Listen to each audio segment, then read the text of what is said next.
Good evening, everybody. This is Dr. Rao, starting my room today on the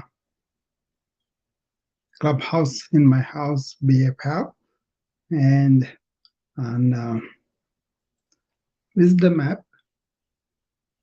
I say Michael there. Michael, welcome. So I'm sorry yesterday you were not able to hear me, all the people on the Wisdom app, because I was I was not heard, I believe, because the speaker was on and we didn't realize that. It was a heavy speaker. Usually we play good music on that, and it was forgotten, kept on. That's why Wisdom people could not hear me. But today I'm careful about that. I'm glad you're here. Where is here? So Tamika, welcome to you. So I'm told my friends yesterday who are here that I will be doing some daily life enhancing measures. Like, for example, we're going to talk about sleep, how we can improve the quality of sleep, which is a real important thing for a lot of people. And then for me, it was important because as a physician, we were doing night calls, which is usual, right? But then we also needed some sleep, sometimes 72 hours at a stretch we were working at the time, we don't have any breaks or anything like that. So it was tough to go on, even though we were young and all that. But then I had to understand what are the requirements of sleep, what are the things that really make us not to have a good quality sleep. And the more I looked at it, the more I kind of improved my quality of sleep. Then I made a system out of it to help my colleagues, both the physicians and the nurses. And then it spread to some students and also some IT people who are working along with me on the EMR and all that. So all in all, I now sleep very qualitatively.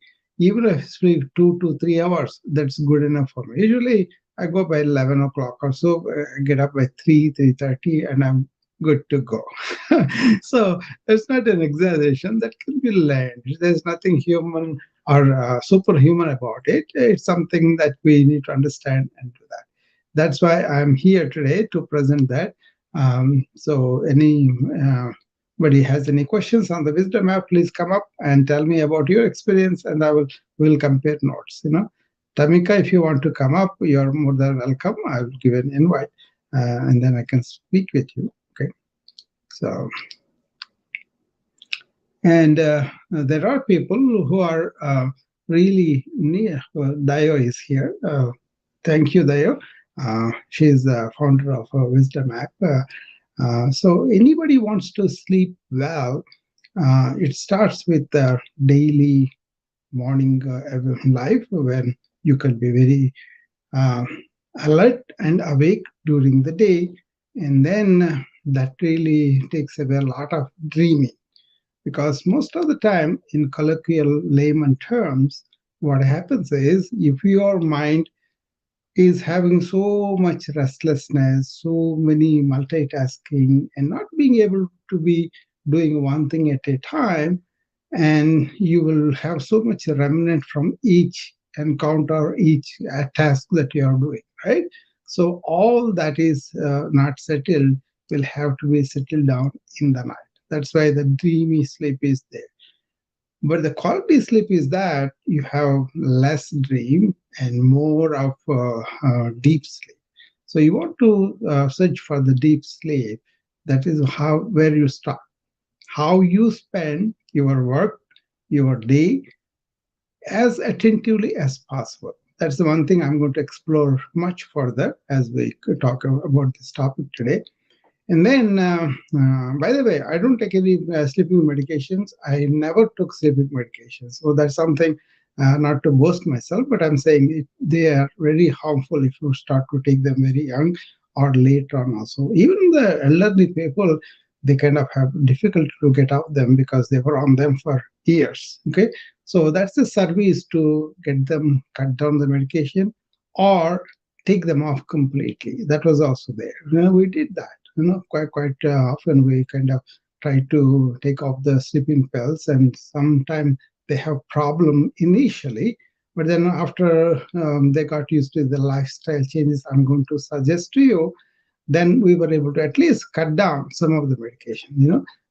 So it's a kind of habit quickly formed. They cannot get off of it.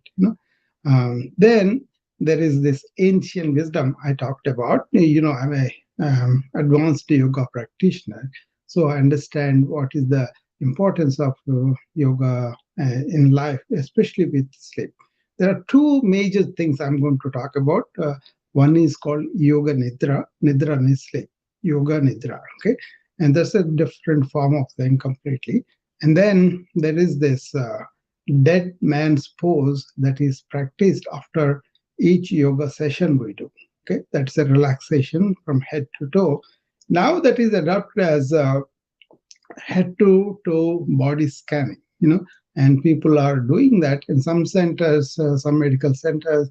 This is so popular, they don't have to give anesthesia for some minor procedures, small procedures. They can really have this procedure done. The people who are practicing this head to toe body scanning um, before they sleep. Okay, those are the simple things I'm going to talk about. But there is a pathology of sleep too. There are so many conditions that will not allow you to sleep, that will rob your sleep. I'm not talking about that. I'm talking about regular, ordinary working people, especially they're exposed to a lot of information and keep their mind running. An example was my CEO of the hospital. We became good friends, both of us. So she told me that she had to do 17, 18 meetings a day. And when she goes home, she cannot shut her mind down and she is not able to sleep. So I worked with her, and then sooner or later, she was able to understand what I'm talking about and able to do that. And then she was sleeping much better. At least she was having a few hours of sleep, and she thanked me for that. But what I told her was very simple. What do you do in the morning, in the evening? Two exercises I prescribed for her. One is when you get up in the morning, don't allow the stream of thought to come right away. That means don't open the device. I told her don't open the over the phone or the iPad or any of those devices that keep you activated and the thought coming in, going off. First of all, the moment you wake up, if you are not aware, if you are not alert, immediately thoughts of yesterday's meetings or what is coming up, what are the things we want to do, all those things rushing in. It doesn't have to be a big executive, anybody, right? So, what you want to understand is the thought activation can be delayed. How just after you getting up out of the bed, don't indulge in the thinking, but direct your attention to the things around you, the live things, the nature, the pets, the plants, the human beings, whoever they are. Pay attention to them, study them, how they are, and all that. All the attention goes there so that you don't have the time to let the mind go into the thoughts. That's the beginning, right? When you do it so many days, you will get used to that. Then, from the moment you woke up to the moment the thought stream comes in, if you can delay as long as you can, that makes such a difference. Okay, that's the morning exercise. Okay, and then in the night, before you go to sleep, just take few minutes to unwind, and also take few minutes just to uh, review all that happened during the day. Whatever meetings happened, whatever encounters happened, whatever the discussions happened, or what is important is how are you during that encounters? Were you reacting angrily or negatively or positively? Whatever the reaction, your emotional reactions to the events, review them and then categorize them. What is trivial in this? What is really? important that I need to follow up. Okay, all the trivialities, dump them right away, and then write down the important things that you need to follow up, and then dump them also. Essential thing is you go sleeping on an as empty mind as possible. If you do this every day for a while, then you will notice you are not really going to sleep with heavy head, and then you are not going to get up in the morning and get on the things right away. You have a little bit of gap there. So these are major things that you want to understand from my talk. One is attentiveness during the day. Second thing is in the morning when you get up, create a gap from the time you woke up to the time the steam comes into you. Okay. And then in the nighttime, just review the reactions and try to empty the mind. This is not going to be easy right away. First of all, you have to remember and you have to do them religiously for a while so that your mind will kind of recover from the habits you have formed. Okay. Now, when you come back to the basics, what happens usually is sleep is required by both our body and the mind. And why this is discussed in this room is if you really want to go into your self knowing, that is self beyond your thoughts and emotions, who you need vital energy. So when you do the good sleep, what happens is that vital energy is restored much faster. Otherwise, you wake up groggy, you are feeling kind of sleepy again, and you want to get out of the bed, and all those things come, and then you take some coffee, tea, or whatever stimulant that is, and that's not good for either. So you don't have to have the habit of coffee and tea if you can help it. But if you are used to it, obviously you have to withdraw it slowly. But if you are really sleeping very well, when you get up in the morning, you are full of energy, and then that can be done. See, I'm very busy during the day, right? But I don't carry things from one encounter to the next. I drop them. For example, I'm talking to you guys now. I'm fully conscious of you and what I'm trying to say here. So I only focus on what I want to convey, what I want to share. And how many people come really do not matter to me as much as this is being recorded and available to people to listen later on. And there were a lot of people, as I'm telling you every day, that people listen to the recordings and then they reach out to me with questions. That's how I come to know. And then a lot of people come and say, "Oh, I've been listening to you for a while, and but this is it." So I know there's an audience for me that are trying to listen at the convenience of their own time. But if they come and discuss with me, I'll be delighted, I'll be happy.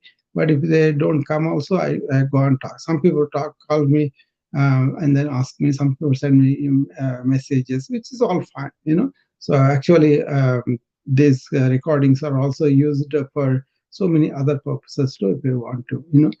So when I do each day, each meeting, I have encounters, right? People come and talk about things. Some could be, may not be agreeable, some may be agreeable. That's all fine.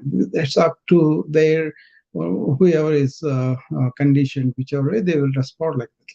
That's fine. But the thing is, what I watch is what is the reaction I'm having inside. Am I having a negative reaction? Then I review that and drop it. This is called living in moment to moment awareness. Okay, so that means you are actually in choiceless awareness, and you are aware of your thoughts. That means thoughts are happening in awareness. So once you realize that, then that is your real self, and you stay there. Okay, so that kind of sleep and that kind of awareness really puts you to drop things as they happen. You don't want to take the remnants. If you are not conscious like that, then you will have some remnants that you are carrying in your mind. Maybe you have reacted positively, or hi Sherry, welcome. So lots of people are kind of really want to really understand, right? So, hi, Sherry. Welcome. Hi, happy Friday. It's been such a busy day. Yeah, yeah, that's what I'm saying. When we are busy with each encounter, how do I drop everything that I listen to, that reactions formed and all that? So I was telling them about moment to moment awareness, choiceless awareness. That is the thing about this room is be yourself means not your thing, but more like a uh, living moment to moment. It becomes a habit after you understand the fundamental of we are awareness. We are having thoughts. Thoughts are not having us. That is the difference. But then we get carried away by the thoughts, and then if you are thinking unconsciously for a while, they go and bury in your subconscious. So this is yoga explained a long time ago, and they called them samskaras, the unconscious remnants that were going and settling on subconscious, and they have a tendencies also they form. So you can to react in a way that is because you're used to that reaction unconsciously. So what is required is conscious thought and being in awareness, these two things. So that's is that complicated, Sherry, or does it make sense to you?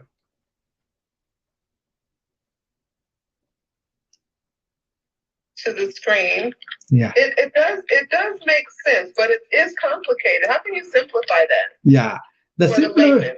Yeah, live one moment at a time. That's what it is. Living in the present, living in whatever that's happening fully. That means you are completely conscious. So cultivating conscious thought, that means you are thinking deliberately and consciously with whatever is happening, and not allow other thoughts come into you, extraneous thought. So whatever work you are doing, pay complete attention.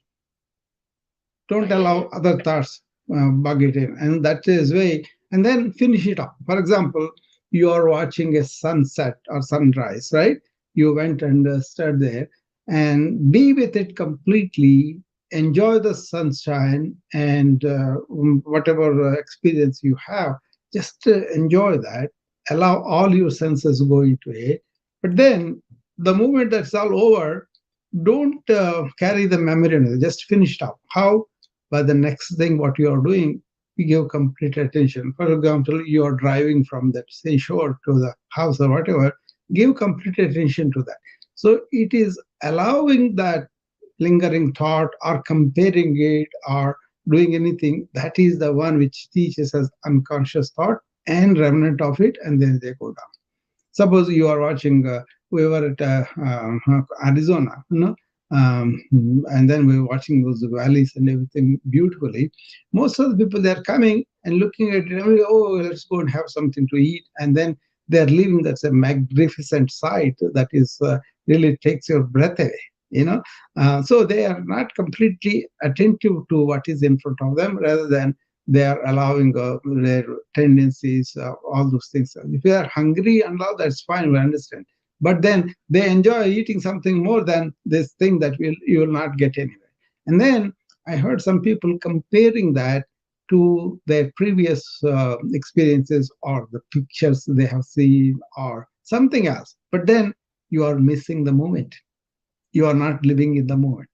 So, living in the moment, cultivating presence, and paying attention to whatever we are doing and being aware. That itself is meditative because you are not really getting so many thoughts coming in, right? So, all those things are very, very important to understand. So if you are doing that during the day, that's what I do with all the meetings that I do. How many meetings I do? I go to so many people, attend their rooms and participate there and then come back. So Clubhouse, I've been doing that for 2.5 years now. I think ever since the beginning I was there. So a lot of people I made friends with, I know them, and they know me and all that. But then if they want to talk to me about a topic that I discovered, then I don't mind talking to them. But then at the time also I give complete attention to them. So it's a matter of cultivating that being in the moment, paying attention to what we are doing. That helps a lot to not to accumulate all this mind stuff, which will come as dreams for us. Because when you go to sleep, your body is so tired, but your mind is not rested, and that is where the some of the things I'm going to say probably will help you. Okay, I think you are not here, but I was telling people about how I sleep very late, few hours, but then so qualitative. So the moment I get up, 11 to 3:30, maybe I was sleeping very daily. And then even though how busy the day is, I sleep very well, quality wise, so well. When I get up, I have full energy restored. That is the main purpose of sleep. It has to restore not only the body energy, but also the mind. Hi, Angela. Welcome. Great day, everyone. I was on the live, but I came over. I see you had the room, so I wouldn't come over in the room. Yeah. Yeah. I'm glad you came out. How is your experience? How do you sleep? If I may ask. How do I sleep? Similar to you. Very good. I go to bed. I only need a couple of hours. I'm usually up around 3 or 4. Yeah. And then I start my day. Yeah. I take breaks in between. I do meditation in between every hour. Yeah. Yeah. That's and it. I'm about to, not about to, I'm preparing dinner, which I'm going to have some chickpeas. Did I get chickpeas? Linton pasta and some black beans. Yeah. And I got an avocado. I just had a banana. Yeah. See, Angela, you are a gardener, and spending life with time with the life around you and raising the life, that is very nurturing to the soul, and also it calms down all the thinking unnecessarily, right? You can be exactly. Yeah, and I'm also a beekeeper. Yeah. See, you are kind of dealing with the life and nurturing the life, and that's a very, very good habit, I think. But what happened to the modern man is we are caught in the data. Even though data analysis and understanding what it is, they are all important. But then people get caught up in that network of thought that is generated by this too much data. That's why I talk about information overload and how to protect ourselves from that. That's another phenomenon too in modern times. What it is we are exposed to not what is meaningful, what is purposeful for us only, but we casually get into so many areas that are really not important for us, right? And then we get so much unnecessary information. So what it is whenever you do work, you focus on the things that you need to do for the work, but anything extraneous to the activity, don't let it creep in. They creep it in because if you store them unconsciously within you. But if you are really in flow, you are really attentive to what you are doing, then you won't accumulate anything. Then you don't need that much sleep because you are really enjoying what you are doing and you are in flow. Flow means that your attention is oriented to the work and the work related thoughts. They're all fine. But then beyond that, if you are in the world gossip or so many things that we don't really need to pay attention, maybe you can do 1 hour of news instead of news all the time, a little bit at a time. That is really not good enough. That's why what I do is email is only answered once a day. That's it. But whom I want to reach, I will reach out to them. But then if they are reaching out for other things, worker related, the nurses and other people have a instruction about how to contact me in emergency or for my patient. Those things are lined up, communication channels.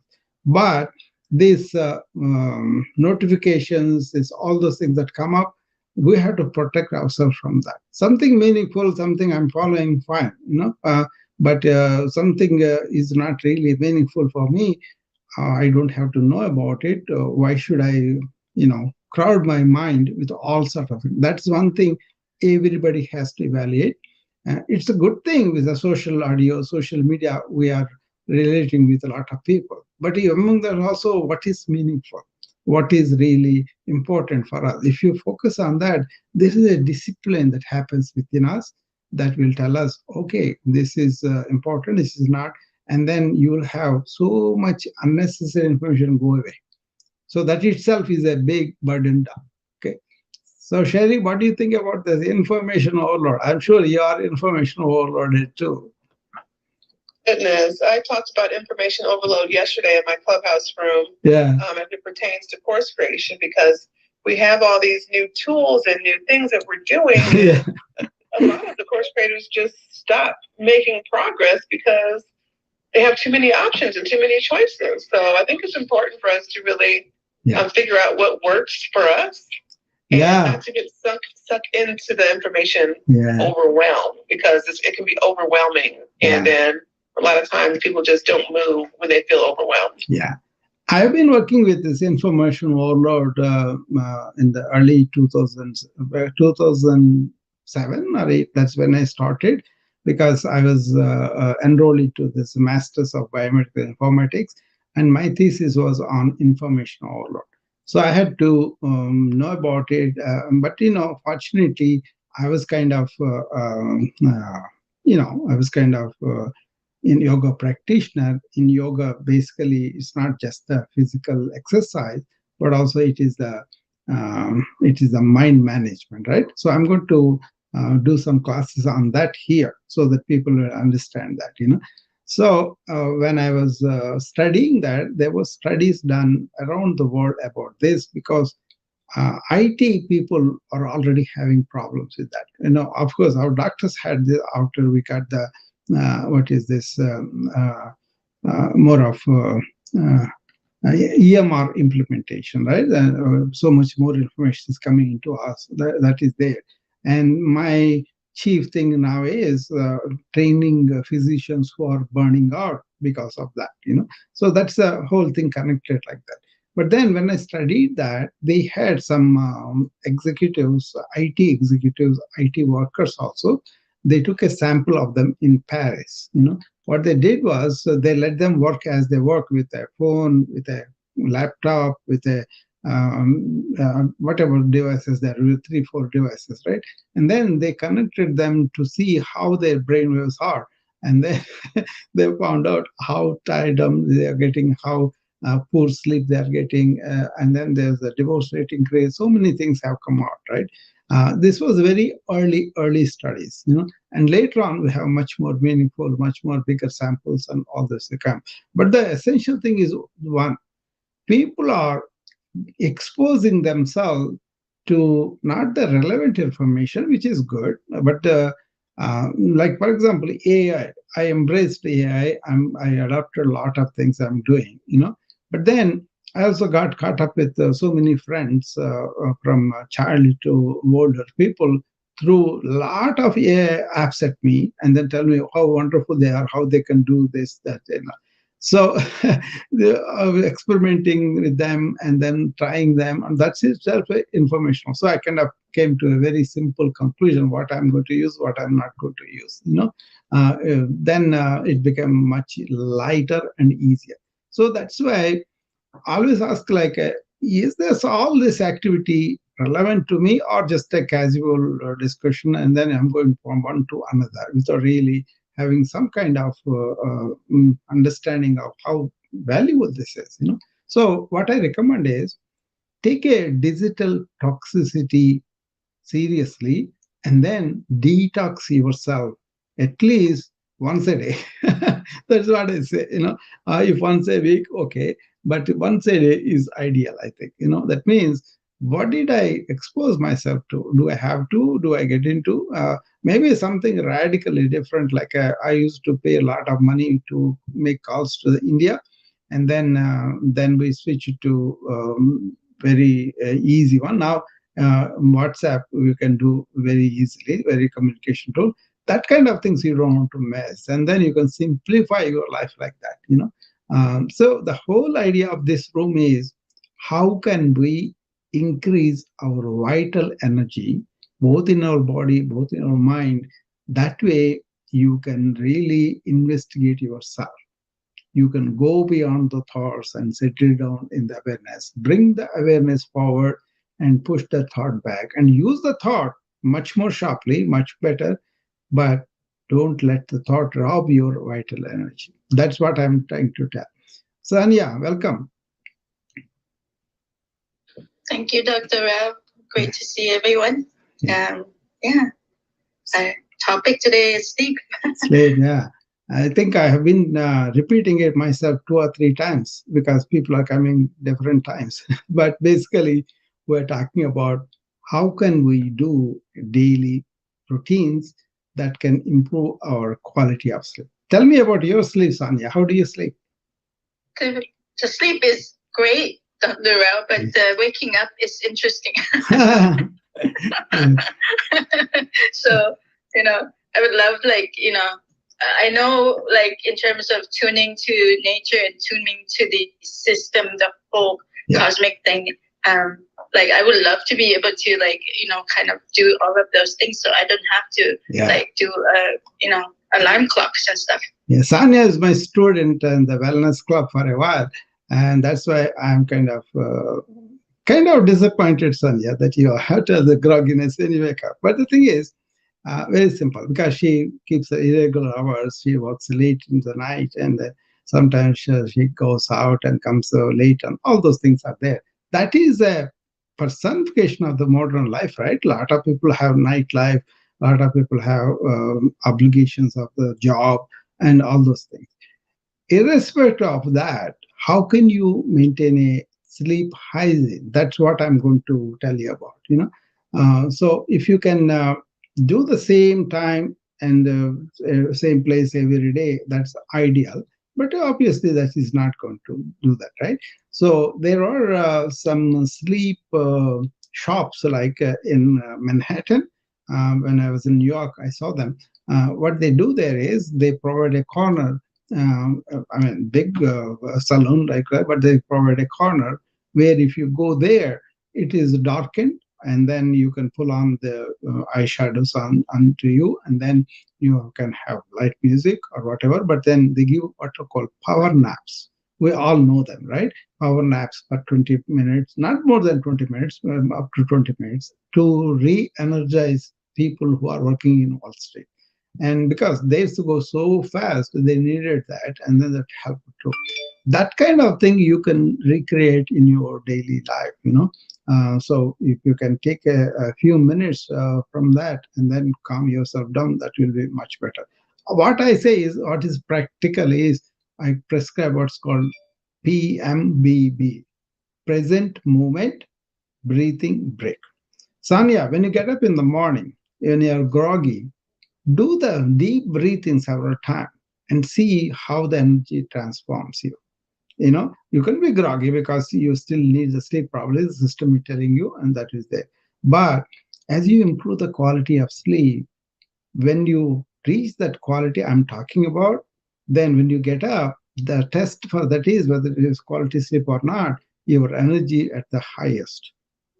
That is the purpose of the sleep, to restore you from all the wear and tear you had in the day, to restore you to that vital energy.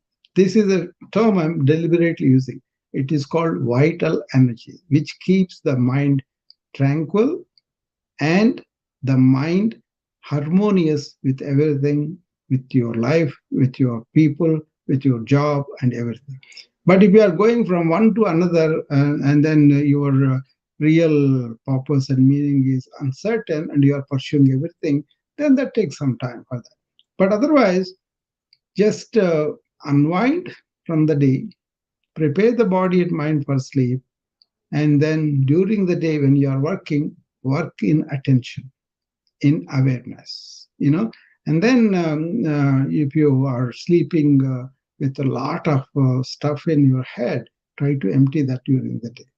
So there are so many aspects that you have to discuss, but then a lot of doctors, a lot of executives that consulted me on this, everybody has unique story. The sleep that they have is some differs from person to person, and also what are the factors that are impairing their sleep has to be investigated. That means past medications or this nowadays this alcohol and drugs history, and also how they were emotionally, what kind of relationships they have, and what kind of work they have, what kind of treatment they have at work by their bosses. So many factors come. So this is like a subjective, personal. But then general thing is have a sleep hygiene, and then also you have to really uh, unwind yourself, and then you have to allow yourself to be relaxing while you are working. If you are in a flow state, that will carry on. If you are in agitate state, that will carry on. So it's a personal history I take, and then I kind of break down all those impairments for the deep sleep, and then that also very difficult. People can't change, and also people drink coffee, tea like nothing. That is also very very important to get off at least addiction level. 18 cups a day people are drinking. That's not normal, right? That's a pretty serious thing. In San Francisco, people drink like that coffee, I believe. So all these things are taken as history, and then they are asked about their sleep routine. There is a series of questions I give them about what is their sleep hygiene, what is their life situation where they can take some time to train these things. So many things are there. Once they understand that, then I may teach them some yogic measures for the good sleep. One of them is yoga nidra, and then other one is I think I showed you, Sanya, about that corpse pose, dead man's pose. This is something very simple for people to do. If you are doing it, fine. Otherwise, you just, I'm telling you, you just do it every time you get up or every time you go to sleep. That will help you a lot. What we do is, first we knead the body. We go into asanas that are, advanced to, they may start mild, but they go to advanced, right? And then we kind of make exercise happen to all the parts of the body, and then we align with breathing, we align with the mind, so that we are here and now present and deep breathing. And then once we are done like that, then we lie down, and completely on the floor is better. And when you lie down, you make sure your heels are touching the floor, your back of the knees are touching the floor, your buttocks are touching the floor, your back, and also your arms with your palms, the back of the palm touching the floor, and elbows, back of the elbows touching the floor, and all that, right? And then so scalp. Now, what you do is you let go and clutch the ground, and then completely. Then you start from the toes. You first contract the toes as you take the deep breath in, and then let the toes relax as you breathe out. And you do like that from the toes, from the ankles to the calf muscles to the knees, all the different parts of the thighs and pelvis area, lower abdomen, upper abdomen, side of the chest, and then the shoulders and arms, forearms, hands, like that, fingers. Everything is let go limply. But then you contract, deep breath, and you let go each one. And then you come to the neck also you do the same thing and all that. And then you close your eyes and fall to the floor completely. That kind of relaxation progressively done, and it deepens your relaxation completely. Don't fall asleep, but then just be alert, aware, and then do this. And if this is something valuable thing, it is done with each real serious yoga practice. If you do it, and then at the end of it, you do this compulsory. That is helps you to relax better, and also to feel re-energized much more easily. Okay, so that is something I recommend that everybody do. But otherwise, consult somebody who is really into the sleep, and then take away all the extraneous drugs, and then try to improve your behavior slowly, and then you can uncondition yourself, provided you are aware of your conditioning. It takes some time to learn about it, and then you want to withdraw, you want to practice. That's why yoga practice, even for the physical practice, it's not a one-time thing. You got to do it every day to really make progress in that. Okay.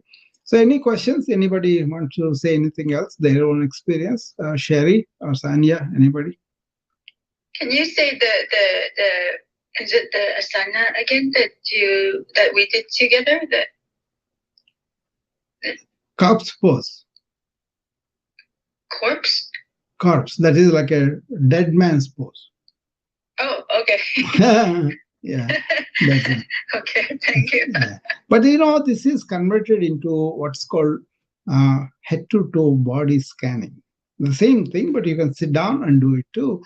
And when you do that, usually you provide yourself a surrounding that is tranquil, that is not going to agitate you, right? And then you want to make rid of all the distractions that can be a TV or all those things. Take them away and then focus on yourself and go down slowly. And that way you can really concentrate on that. Okay. And then you relax progressively deeper and deeper as you make this as a daily practice in the same area at the same time if possible. And then after a while, once it becomes a real good habit for you, you can do anyway. But in the beginning, you get your mind. And ultimately, where is your awareness? Where are the thoughts? If you are somebody driven by thoughts, you got to remember how to meditate and all that. But if you are beyond thought and your awareness bound, and then you are always in awareness and using thought, then it becomes a joy to do any of these things. You don't have to be religious about it, but you just have to understand the function of the thought and function of the awareness, and then land up in the awareness. That is essentially what it is. Anybody wants to come up? I think somebody wants to come up. Let's see. I think. Hi. Hi, Dr. Ro. How are you? I'm good. How are you? I'm good. This is Dr. T. Peace and love to everyone in the building. And I'm learning yoga. Thank you so much for your contribution to humanity. I have one question. How low do you go your respiratory rate per minute? I go up to, normally is the highest record ever in history in humanity. Thank you. You see, normally 16 to 18 is the one, but then yoga breathing taught us how to breathe deeply and slowly. So when I'm really practicing my pranayama, it goes down to 6 per minute. That's slow I go, and that is the thing that you want to learn over the period. It doesn't happen just like that. Just like we build muscle with, 10 pounds dumbbells initially, maybe we go to 15 in a week or two, and then we go to 20 like that, right? The same way, respiratory reserve is so important.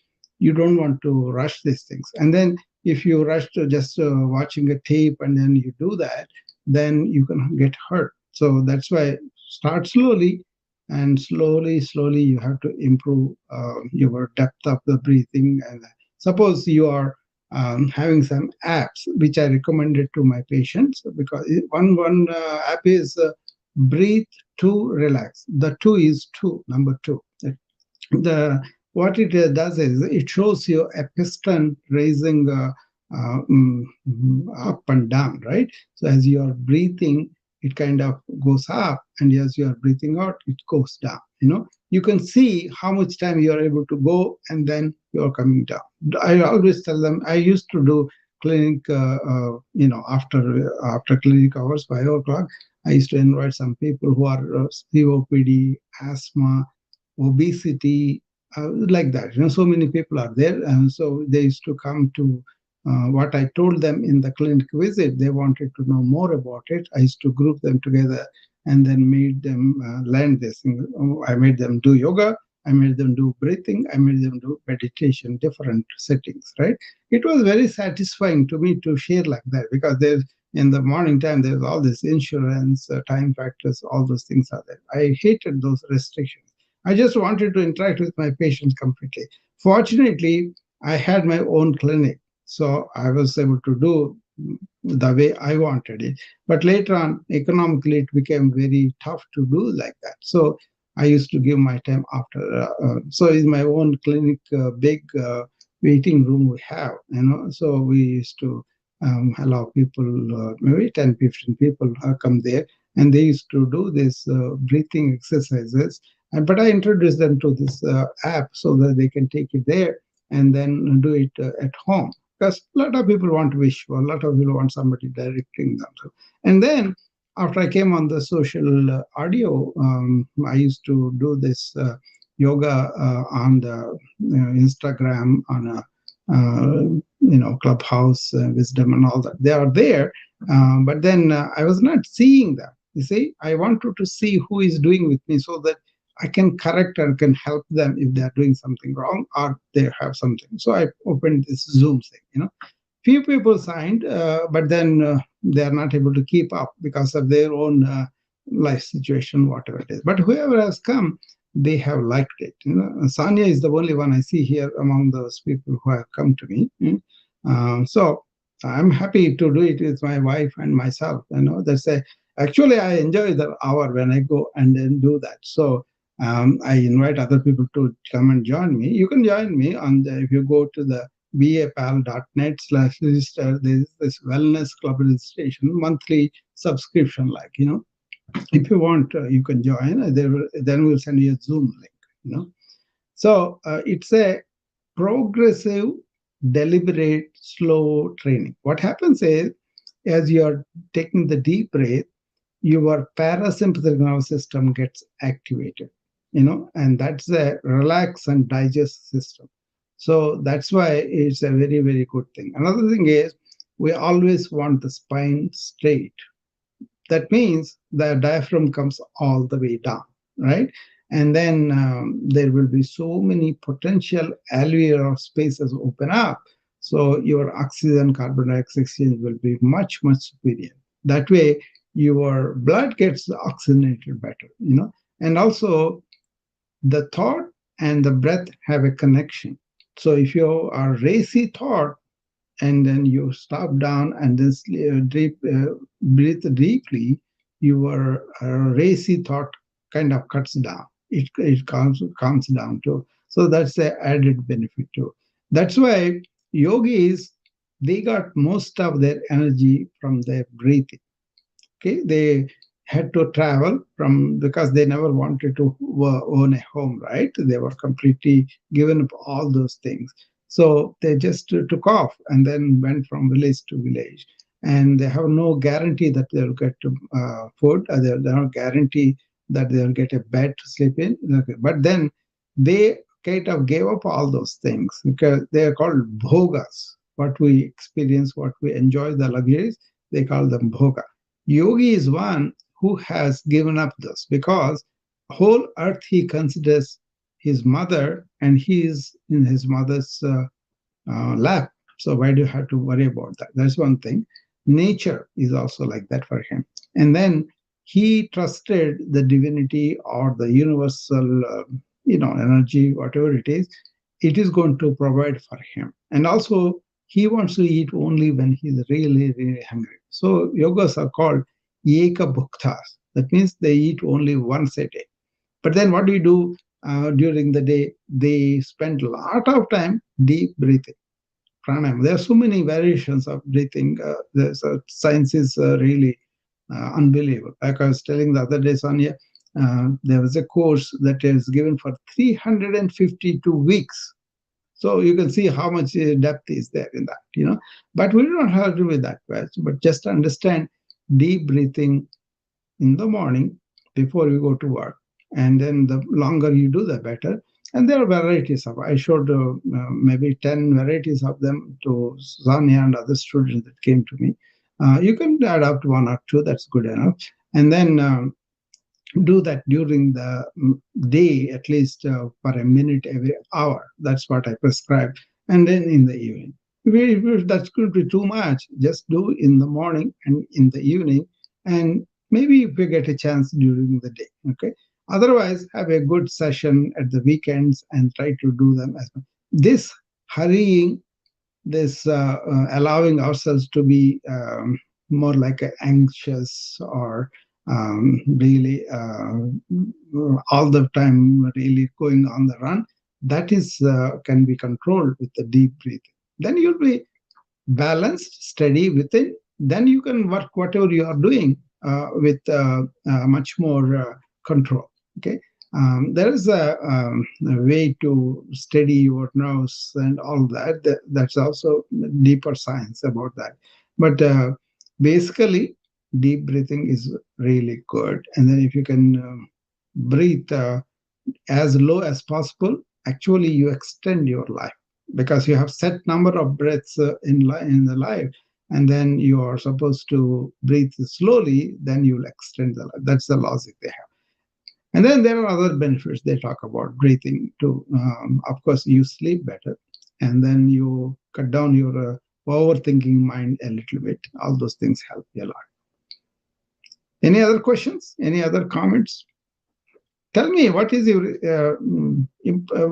experience? I started yoga in the last 2 weeks. Yeah. And I started to go into the studio, and I'm enjoying it. And yeah. I say to myself, this body, I own it since I was born, yes. Yeah. But I don't really own it because flexibility is not there. Then I ask myself, who prevented me from not doing it? Yeah. Right? Yeah. Then I'm laughing at myself. If I exist, I don't master. Yeah. What is the point of looking outside and doing anything? Yeah, that's true. That's true. Yeah. Yoga is not just a body. I have been telling everyone. Janet, welcome. And so it's a mind thing, actually. That is what I wanted to convey to people. Not that you don't have to do the yoga of the body. That's fine. The idea is if you have a body that is not diseased, that is firm and able to sit down and then go the meditation, the main purpose of that is understanding what is mind and going beyond mind into awareness, and then really be focused on one thought and going beyond that thought. That is, there are states of consciousness that you reach when you have this thought under control.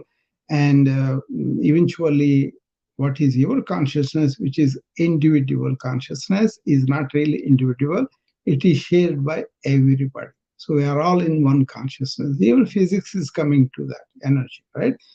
So yoga is done just to realize that inner divinity and by calming our superficial cognitive mind.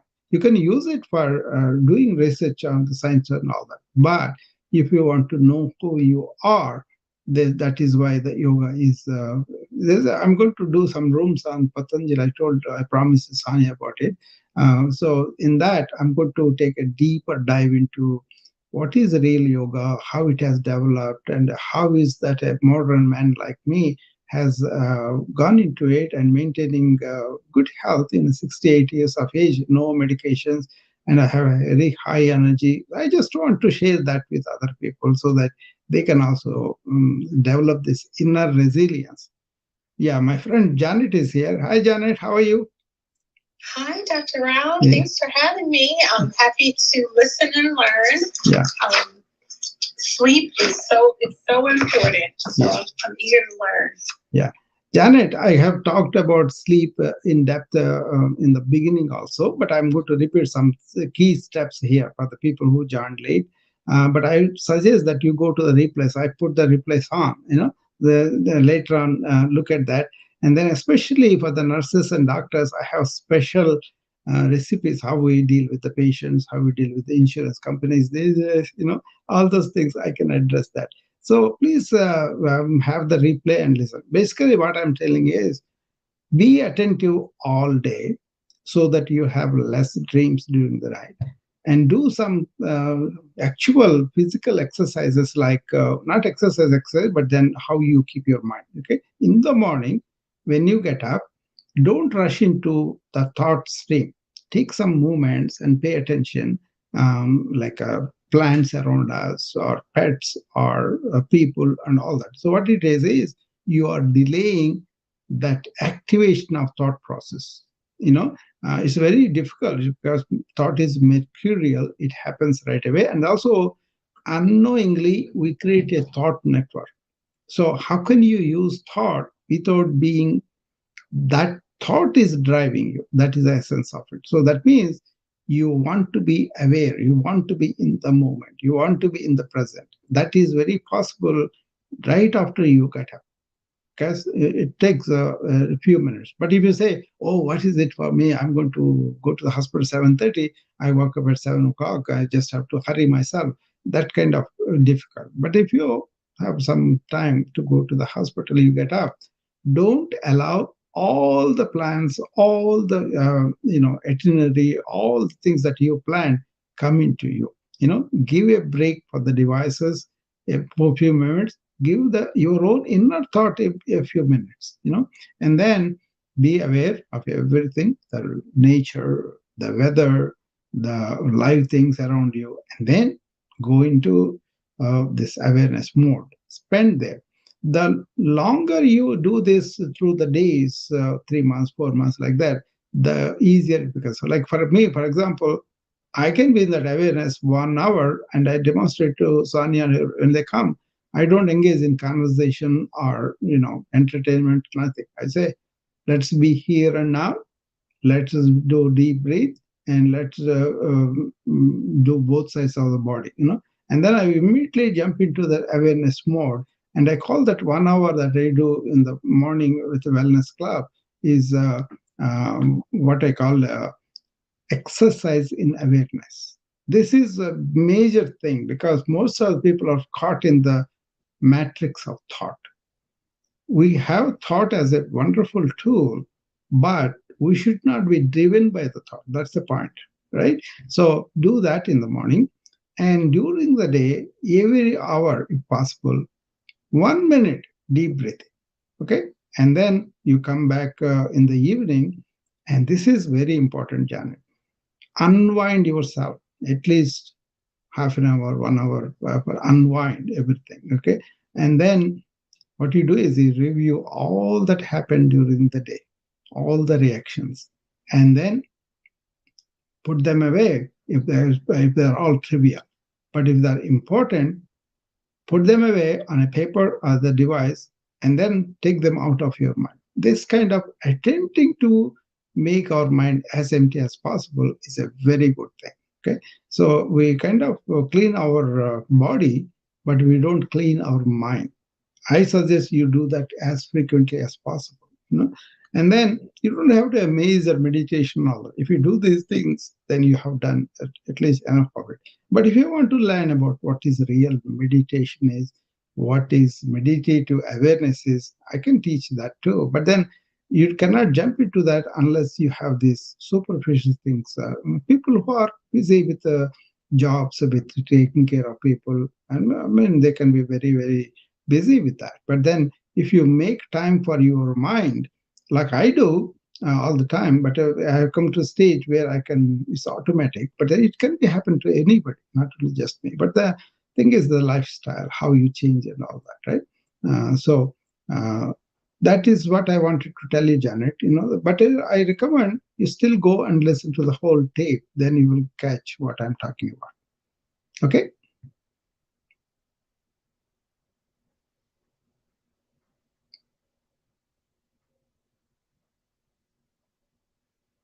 So the fundamental things I'm talking about is here, um, be in awareness, not in thought matrix, and then be attentive to all the works you are doing. And then physical exercise, there are exercises you can do before you go to sleep, especially the yoga exercise I'm talking about. Okay, I'm not talking about the regular sleep area ambience and all that. You have to make it only not the TV and everything there, but more like available for sleep only. The moment you walk in this a bedroom, you should feel like, yeah, I really want to sleep here, that kind of thing, And then preparing your unwinding, like 15 to 20 minutes, lie in the bed and then relax and unwind everything. That is very important too. I think modern times are so rushed up, they forgot the value of that. So cultivate that.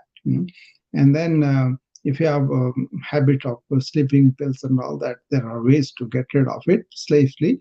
And then all the uppers and lowers in civilized life, they are definitely has to be looked at, and then maybe see whether they are going to spoil your reticular activity system in the long run. So that becomes more pathological and organic and all that. But I'm talking about information overload, how to handle it, and then sedentary lives that people have, how to handle it, and also really understand the whole sleep cycle, and then end up in actually, as far as I'm concerned, if we don't take care of our organism, the body and the mind, how can we be at the highest peak level to do that? There are ways to make yourself like that dynamic, vital energy. And that is important even to study your own mind and go beyond the mind. That is yoga, going beyond the mind. So everybody thinks there's a few asanas. They're okay for the body. But then if you don't touch the mind and you're caught up in the thought, and the thought is driving you, there's a problem. This house, I kind of put it up just to help people to realize who they really are. But then, not by me saying or some talks are going to do. People have to take a journey within themselves, by themselves. That's where I want to be there as a, just to help them out with that. Make sense?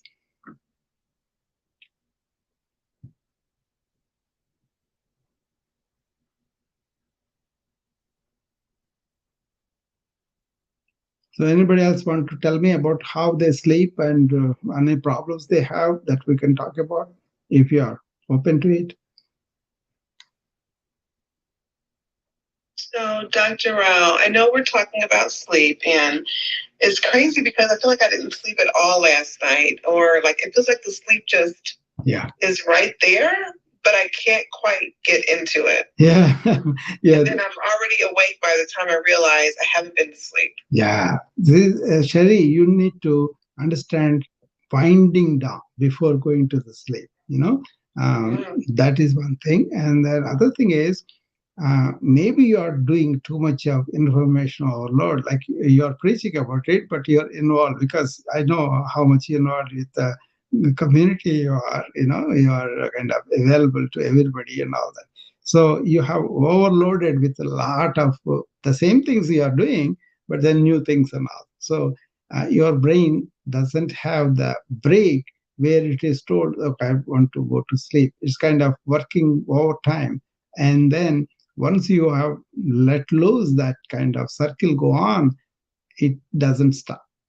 During the day, you are like that, and the night also like that. So what it is you start with, some measure of meditation and deep breathing, and then you got to time it though. See, you cannot allow the mind to be whipped all day at a very rapid pace. And then you may be doing good things. I'm not saying that. But the thing is, you got to learn the art of when you want to make the thought work and when you want to make the thought rest up. Like I said, suppose you are in the flow state or not, check it out. Okay, you know about meditation, you know about our information or all that, right? So what you do is you kind of check yourself. Am I in flow when I'm doing something, or am I having all these extremist thoughts which is robbing my energy? See, a lot of people just focus on the goal, focus on the thing that they want to do, but they don't pay attention to what kind of energy with which I'm working. If you are in flow, that becomes pleasant and that doesn't deplete your energy.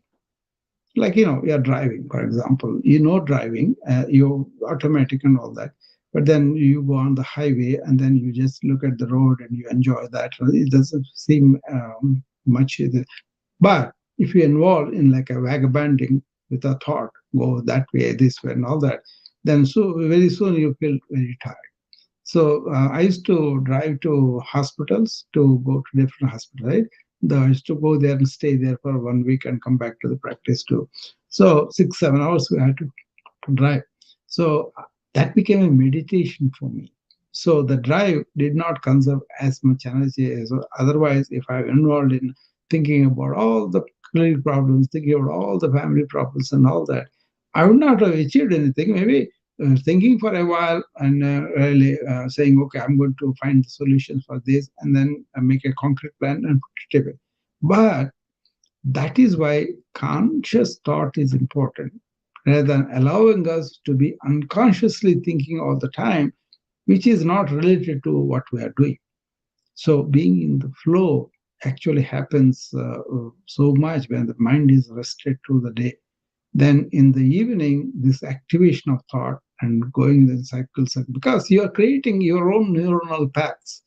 So each thought repeated several times becomes that. And then that is being used in neuroplasticity now, because if somebody has some injury and we train them to do these things, he visualizes, he kind of does it every time. And then the stroke victims and all those people, they regain functions with neuroplasticity. The same thing that happens, right? Whereas that was told as samskaras in yoga. So combination of neuroanatomy and functional aspect of yogic science, that combination helps a lot. So be attentive, be in flow, or whatever you do. You do the rooms, you do all that. But then check yourself. Am I in the flow and working? That means you are enjoying it. You don't have any thoughts extraneous to the activity. Or am I being really vagabonding all over? That happens to all of us, but we don't pay attention. Is that the thing you think that was going on?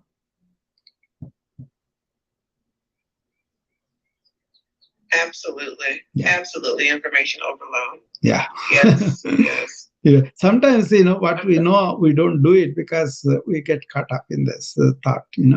I thought about when you said to write down everything that's happened during the day that you need to follow up on paper. Yeah. And then leave it there and then pick it back up the next day. Yeah. So I'm going to try that, I think. Because a lot of what goes on is the thinking in your mind about exactly tomorrow's projects. Yeah. See, we were raised with the thinking that thought is everything. That Rene Descartes, when he was a very sincere guy, what he was saying is, how do I establish I am here? Then he said, so whatever it is, I have to think about it. That's why he said, I think, therefore I am. Right?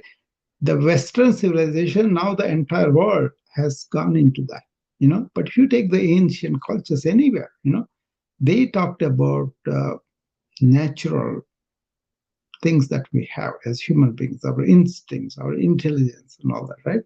They said, these thoughts are happening to me. I'm aware of my thoughts. That means awareness is fundamental, and thoughts are happening in awareness. So ancient cultures established themselves in that awareness of the present moment. So we got to go back to it to be mentally healthy, to be conserving our energy and not being this neurotic things that we are becoming. People are fidgety, anxious, neurotic because this over information, overthinking. Even if you have information overload, you got to cultivate like purging that information. That's why I said at the night time before you sleep, do this, purge all that. You don't have to sleep on that as though the world is going to crash if I don't do that. On the other hand, you feel better because when you get up in the morning, you have renewed energy, double the energy. Then you can tackle all those things with much more. That's what happens to me. My best time happens from morning 3:30 to 9 o'clock. I accomplished so many things. Afterwards, 9 to 12, some consultations, some meetings and all that. 12 to 1, I'll usually keep myself. I can afford it now because before it was not like that, right? But what I did was, there is a teaching in yoga. It's called first establish yourself in yoga.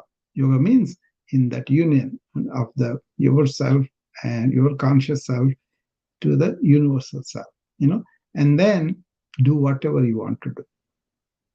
So I'm not in the thinking mode, I'm in the awareness mode. Then I use the thinking with balance. Otherwise, the sharp intellect will cut us. That is what is happening to most people.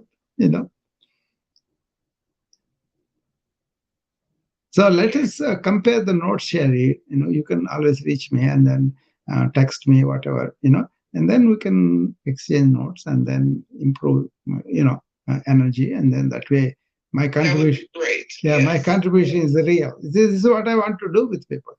By myself, I don't have to come to any rooms, anything. I'm happy by myself.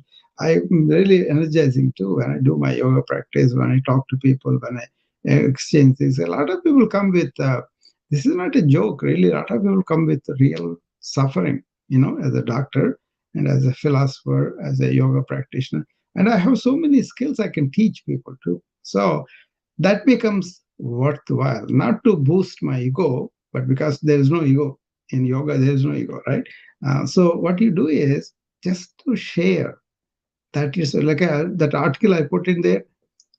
To give is beneficial for the giver. Did you see that article? I think I put it on the Substack, I think. In that article, I mentioned about what happens to the hormones, what happens to the people who are grateful and giving. So just to come and share itself, I don't need it to be doing that, but it's a good for anybody. But for me, meaningful relationship is where we are sharing like that, important things. So I have good friendly relationship with a lot of people. Even Janet, I'm seeing after a long time, but we have very warm friendship, right, Janet? Absolutely, and I'm very happy, to have met you. Thank you so much for all your wisdom. Yeah. So that's a reward of what kind of place we get with each friend, in their heart. So that itself is very fulfilling, Sherry. We know that, right?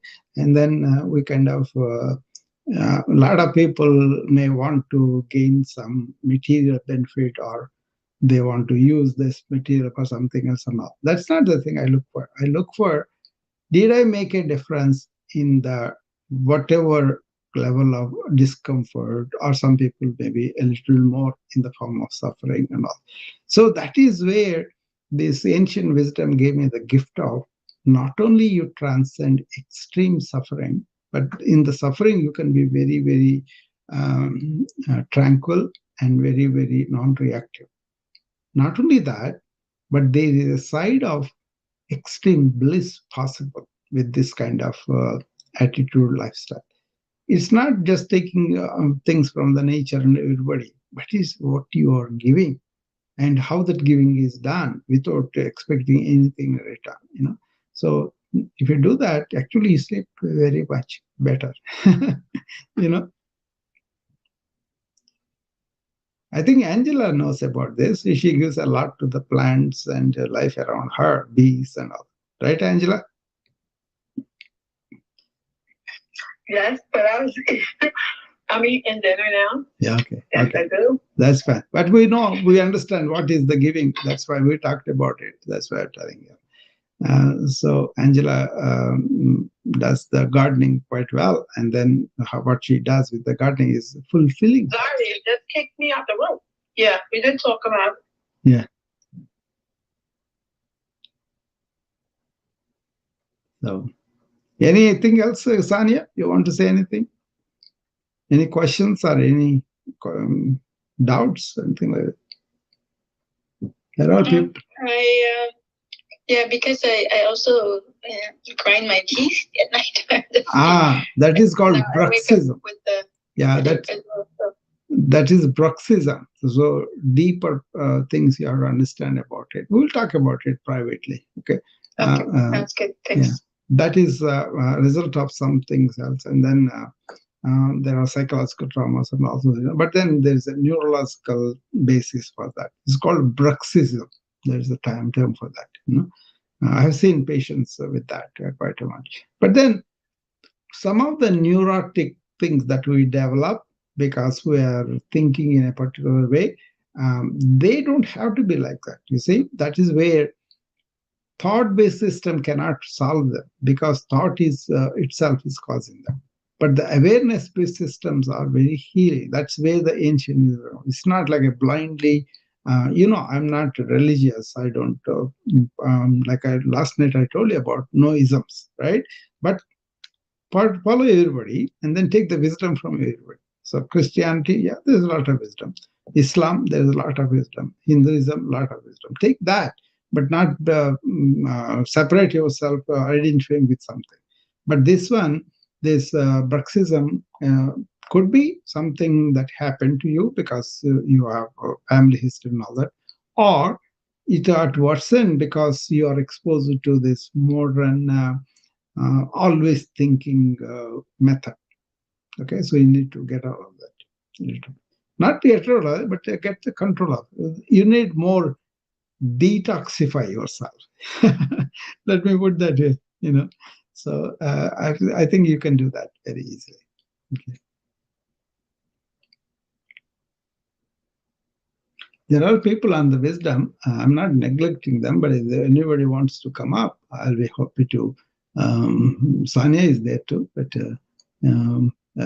are you able to listen to me on the wisdom app today, Sanya? Yeah, I just popped in. Yeah, it's fine today. It's a little loud. No, I discovered what happened was when I listened to the music, I turned this is a very good speaker there. And just switch it on. All this music comes through that speaker, then it fills the whole room. I forgot to shut it off. That's why they were not able to listen to me, because everything going through the speaker, very low volume. So today I was careful to shut it off. So they should be able to listen to me today. But I wish that some people come and talk to us what they are thinking, what they agree or not agree, what their experience. Do you have any better solutions that you can talk about? More important to dialogue, to come, not to agree with each other, but just to explore the dialogue. Is what to say. My question, I guess, what is a good sleep? It's not necessarily like the length of the sleep, right? But we have monitors in the modern science that we could tell you, like rapid eye movement or non-rapid eye movement, right? If you have dreams, the rapid eye movement will be there. But when the tranquility is there in the mind, that will be less. That's how we measure some of it. And then sleep study we do, it will give us much more insight into what you are. But then that doesn't have any solution. It only points out this is a state. They have the solutions of medications or sleep apnea, all those. There are mechanical problems we solve. Like I used to treat so many sleep apnea people with modern medications and other things. That's there. There are other conditions too, sleep paralysis, so many things I can mention. But then, if you are a regular person, and if you are not on any drugs or anything like that, or coffee, tea, and all that, what is the measure for you is when you get up from a few hours of sleep, you feel very energized and you feel clear and you would be very aware, and then you can really feel that, and also there is a restoration of metabolic wellness in the body. Okay, suppose you want to heal for something, what do? You rest and then you really sleep well. So sleep is not just happens. That is something that you need for your body, for your organs, and also for your mind. Okay, but what you are doing, I'm not you, modern person. What you are doing is allowing the neurotic activity go on. It should not be a neurotic activity. It should be under your control. Okay, that's all you have to get it, and then the quality of sleep restores gradually and then very slowly. But you have to be doing so many things together. Just wishing or taking a pill is not the solution. But cultivating the natural intelligence we have, and don't like I don't drink, I don't smoke, I don't do drugs, anything, right? And that's the lifestyle that ancients taught for other people. So when I grew up in India, so many people don't have any sleeping pills. This is very rare, even for the patients also to give them a sleeping pill is very rare. In my student ship in well, becoming a doctor, we hardly gave sleeping pills to a lot of people. They were able to, but they were agriculture society. They were physically working very hard. But then at the same time, you see, our health principle is move the body and rest the mind. Are you doing that? That's all you have to see. And then you yourself will be the evidence of the quality of your sleep by the energy you feel. If you wake up groggy, if you wake up like I need something to drink, like a coffee or something like that, then you don't have a quality of sleep. Okay. The quality of sleep is where you fall asleep very quickly into deep sleep and sleep a few hours, and when you get up, you feel much more restored. I mean, modern lifestyle has taken us so far away, it's very difficult for people to get back to that because they have to examine their own habits. You have to examine your own habits, Sonia. Then it's easy to break them. But if you are not aware of where you are doing, you are going all over with your mind, and then you want it to control, it won't happen. Be consciously thinking. That's the one, I'd say. What kind of habits am I examining before I sleep, or is it that throughout Yeah, the all day? these habits of taking uppers and lowers, like a coffee or diazepam and all that, right? That is one thing. There is external agents, right? It could be in the plants and all that too.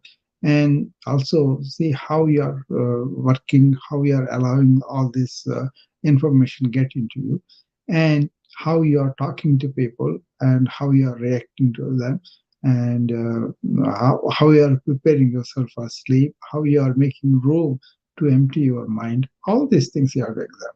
All the lifestyle that you have to examine. So take the good ones and then just drop off all the bad ones that you have.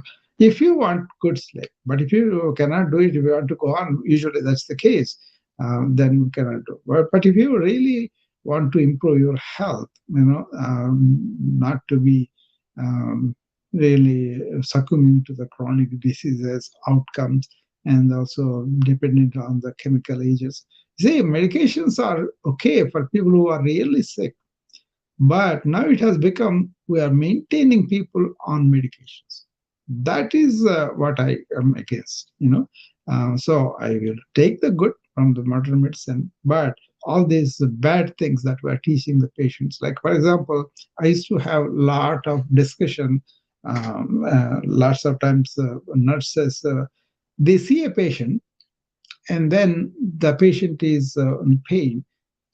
If it is a real pain, like a cancer, like a post-operative, like some trauma and all that, I understand. I'll be very compassionate to him like that. But then some of the people just come just to get the narcotics, so they manipulate them. Some of these nurses, they are so kind, they kind of say, come and say, then I know that patient is asking because she is addicted. How are you going to break that if you go and give like that?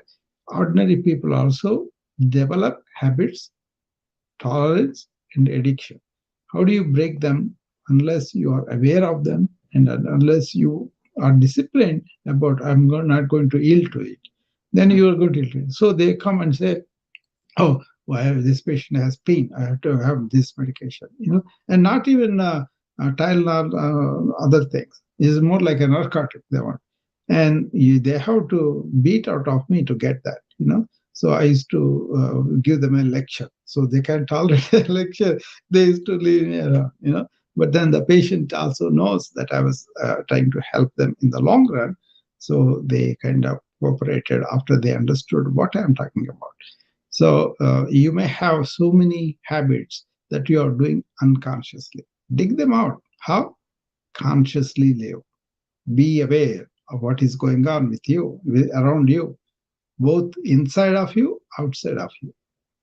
But if you go on just working with whatever you do and not pay attention to what is happening within you, then you will never be able to get rid of them. I discovered, Dr. Rao, by accident, the benefit of exercise for me. Some people exercise before you sleep will keep you up. Yeah. But for me, it makes me so tired. And I think because the things I deal with are so high stress. Yeah. My daughter, we got lost in New York City. And we had to walk around to get to wherever we needed to go. We were at the Met and we couldn't remember how to get back there. Yeah. So we walked for like an hour. And when we got back to the hotel, it was the best sleep I ever had. Yeah, you're right, Janet, because if you do heavy exercise before you're going to retire, that doesn't help. But then there are yogic asanas that are specifically taught to people who are insomniac, who cannot fall asleep and all that. So I can show you those things. If you come into my wellness club, I can show you those things and try them. They are actually not only relaxing, but also really puts you in a meditative state. The way how you do it, I have to show it to you. Then you do them simple exercise. It doesn't take more than 5 to 10 minutes. You can do as much as you want. But then this is actually induces better sleep rather than activating the mind with other things. See, most of the gym exercises and all the dumbbells, everything that they do, they focus on the body muscle and flexibility or aerobic, all that. They are good, okay. But then they don't let their mind stop. But in yoga, that is the thing. You have to do the exercise in awareness. That means, suppose you stand up and you want to bend to the side, and you are bending to the side, and one side is easy to bend than the other side. Sometimes it happens, right? Then you have to be aware of the other side, which is not yielding, even in measurement. The more you are aware, the more it yields to you. So that cultivation of awareness in the present moment, what is happening, really takes away the tensions. You see, actually, there's a big science on that. You got what is called tamas energy, that is lazy, stiff and all that, you have rajasic energy, which makes your mind run. Like Sherry is describing about her mind doesn't stop because she allowed that rajasic energy to go out of whack, And then there is this sattvic energy, which makes your mind tranquil and harmonious. Sanya, you need this energy cultivation. For that, you need this vital energy that I'm talking about. I'm not talking about regular energy, but I'm talking about vital energy, And once you have that, then the mind will be like that, tranquil and harmonious to everything. So it doesn't have the areas to go and search for it. So you're naturally silent, and in that silence, you go to sleep. There's much more. I'm just being very simplistic about it, But you got to enter into that deeper thing. But basically, modern education taught me only cognition, but yoga taught me what is cognitive use and then how to go beyond it. Okay, this AI also is enhancing our cognitive ability, which is fine. For me, it's fine because all the things I need to do cognitive, I'm using AI, I'm getting them much faster, right? But then the rest of the time, what I do, I'm delighted to spend the way I do. I have more time for myself. So that is where the cognition use and misuse. So let me send you a Zoom link, Janet. When you want to, you can join. And Sherry also, you can also join, Sherry. Oh, thank you. Yeah. And then I will show you those exercises just before sleep. You can do these yoga exercises. And then actually, yoga is always learned from a direct master, who is there and who is, you have to be in this company looking at it. All these other things are gymnastics. They can do body contortions very much, but missing out the major things. So that is one thing. I think Jama is here. I can recognize her now. I know. So I invited her, Sanya. So let's talk to her. Hi, Jama. Welcome. Hi. Sorry I'm late. I was called into a meeting last minute.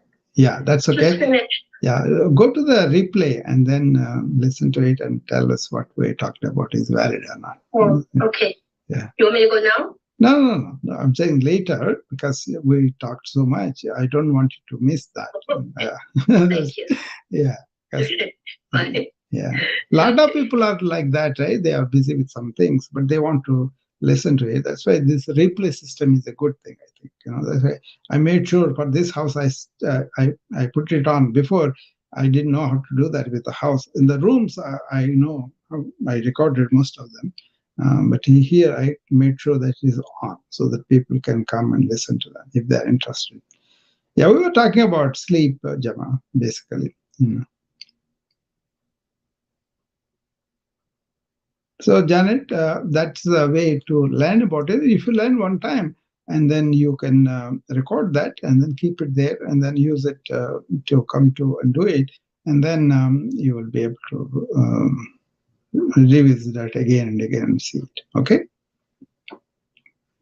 Absolutely. I feel that I have to deal with, because I'm a nurse and I work at home now, but I still read things about, like, I can envision myself having done those things, like with patients. Yeah. I realize I have to deal with it. I have to say, kind of take a moment to say, okay, we did our best. Especially, if it's CPR or something like that. Yeah. Or if I read about CPR, I'm like, oh, no, you are again. You're absolutely right. As a healthcare worker, me and you, we have an obligation to bring in the latest in the research to our patients. That's our moral obligation. So we have to keep ourselves updated on that, But there's, I was participating in a conference. Some of the doctors came on because there was an article written by one guy. He's a kind of pathology or something like that, not a clinical. But then he wrote an article where Reddit, where all these patients, go there and ask questions, and also ChatGPT, right? So they compared the results, the people who have gone to Reddit and then ask medical questions and who gave faster, the physicians or the ChatGPT. 4-1 ChatGPT won, I believe, in terms of accuracy, in terms of better description. So there was a big discussion among doctors: is this ChatGPT good for our patients, good for us, or not? What ChatGPT is doing is mostly reviewing the information that is available up to 21 in ChatGPT and in Bing up to 22 because there's connected to internet.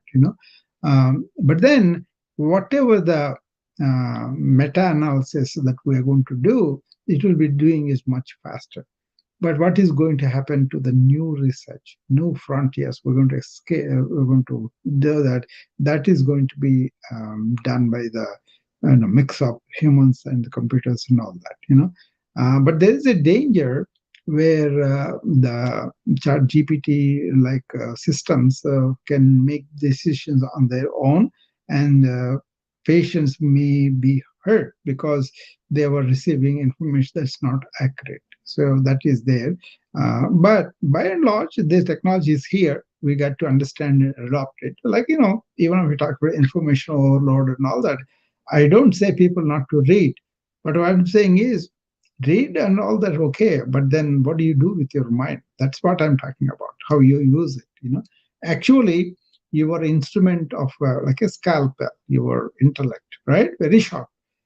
But if you don't have the balance with the sharp knife, you cut yourself, right? That is what I'm arguing about. But people may not realize that they are harming themselves subtly, and then they allow it to grow, and then later on they get into trouble. Why? They are burning out. And at the time of slight burnout, if they understand all these things, that's what I tell them, everybody. So they have to relook at how they developed, how they allowed their thought process to develop, all those things. But everybody thinks by the qualifications, by the things that they have learned, they stop learning anymore. So that's not what we want to do, Janet. You are absolutely right. You should know what is important to your patients if it's a breakthrough, and then that's where all the specialist care come, right? They are supposed to follow what happened to them. But then now this is going to beat all the specialists also, chat GPT. So the recommendations they were giving 4-1, chat GPT 1. So in the Reddit, all the other doctors are giving the answers, but on the chat GPT, only you can ask a question and come. So there was a big discussion. Then will it be doctors will be obsolete? Absolutely not, because there is an art of medicine, and human beings are human beings. They need empathy, they need compassion, they need friendliness, they need somebody to understand. All those soft skills, I say, that are very important. To preserve that, I go to the ancient wisdom. So, yeah, by the way, Sanya, that's another room we are going to do. Soft skills needed, not the business skills, marketing skills. I'm talking about soft skills. Make sense? Absolutely. Yeah. And the clinical correlation is imperative with ChatGPT. Yeah, because clinical correlation. Yeah, they talked about that. Judgment. Yeah. Because the computer can spit anything out. Yeah. For example, there's still qualitative things that have to be considered. Yeah. Before patients take action. Yeah. So, those are some factors. There's always more than one way to approach a problem depending on the patient's ability, You see, this is like so many other things I've seen in my life. Internet I've seen, .com I've seen, satellites I've seen, cable TV. All these things came after I came to this country, right? And these technologies will be there for a while, and then they will be part of their life, like internet. It has become. But this one is a special breed because it can create on its own, like so much of this cognitive stuff. So that's where there is this person who has created the chat GPT. He left Google because Google initially, Sundar Pichai, he talked about being responsible and not rushing this and all. But then Microsoft and OpenAI, they have gone ahead and released this. So now they are also following the competition. So he warned about these problems, Sundar Pichai, at one time. And then this person who really created the chat GPT, he left Google, protesting that they are not taking enough care and all of that. So that has become a big argument also. We have a conference I kind of listened to, was that Steve Jobs' colleague who did for computer was something like that. He was Wozniak or something. He was also, talking about we are just creating another monster. Maybe he did not say in those words, but a kind of danger and all that. So that was there. But if you don't pay attention to these things, everybody is very happy to use these apps because it's going to generate them that, this, and all. But they are not thinking about the future generations, how it is going to be, how it's going to dominate, what is going to happen to children about the learning or unleashing the natural intelligence and all that. So education has to take it very seriously. and they are looking at it. Some countries banned this; they don't want it. Some are looking at it now. They want our Congress to do some rationing or some controls and all that. So this new debate, I don't know how much you guys know. This is going on right now.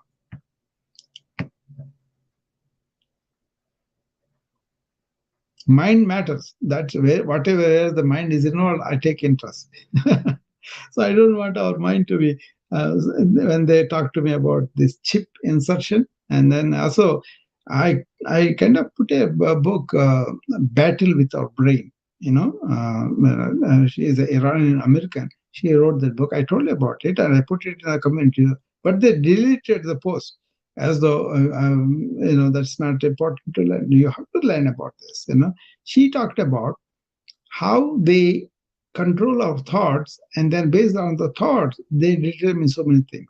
It is widely used in China, and also justice system here, and also they want to also use it in marketing, where they are going to follow your thoughts from your phone and other things, right? And then when they have this hat. If you wear the hat on your head, some companies are making them wear them. The truck company, I think, all these truck drivers are given this top hat or something, and then you put it on. All their thoughts are read at the central location, right? So then they will see if they are going to be in a condition where they're susceptible to make an accident or something like that. If they are falling asleep or if they are not drinking something, things like that. But then they use the justice system also, prisoner system, where they're controlling prisoners like that. China is using so much more because they're always controlling the people for their government's sake, right? So that is something she talked about it. But it has the good effects too. She herself has this migraine, and she monitored this, and then she was able to control the migraine with meditation. Now, what I am saying is, all the systems are there for thousands of years. We conveniently neglected them. Only some people follow, right? Most of them neglected them. And now we're going to hurt ourselves more by making ourselves more enslaved to the technology. That is the key. So I use the technology, but it's a tool, but that's not my main life.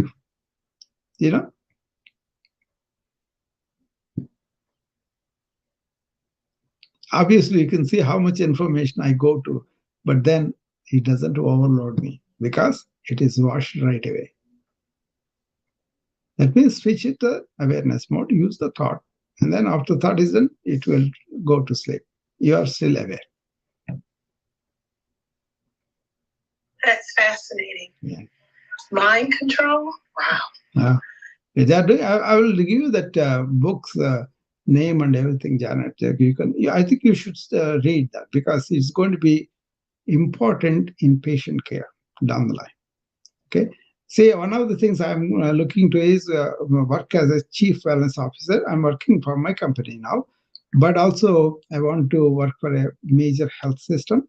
I'm not joining anybody, but I'm going to join when it is appropriate. Main thing is present these as systems of modification that we need to do as responsible health workers, right? So protecting the patients, one is by really burnout training of all the healthcare workers, both doctors and nurses. That is one thing. My system is so much different because it is based on awareness, not on just thought. Because thought is the thief which is producing all this burnout. And how can you assume it as a police officer and give it to that? That's the argument, right? So that's one thing. The other thing is, what is the technology, high technology is going to do in terms of quality patient care? Okay, it cannot be, already it's mechanical. Say if you have appendicitis, I was in Florida with my family one time, and we were going through the Disney and all that, Universal Studios.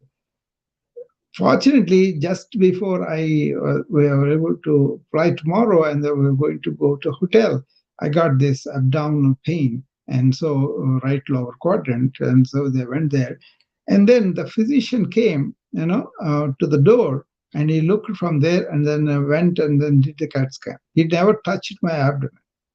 That was unbelievable to me, and then they didn't show me the scan, anything. They said, oh, he has appendicitis.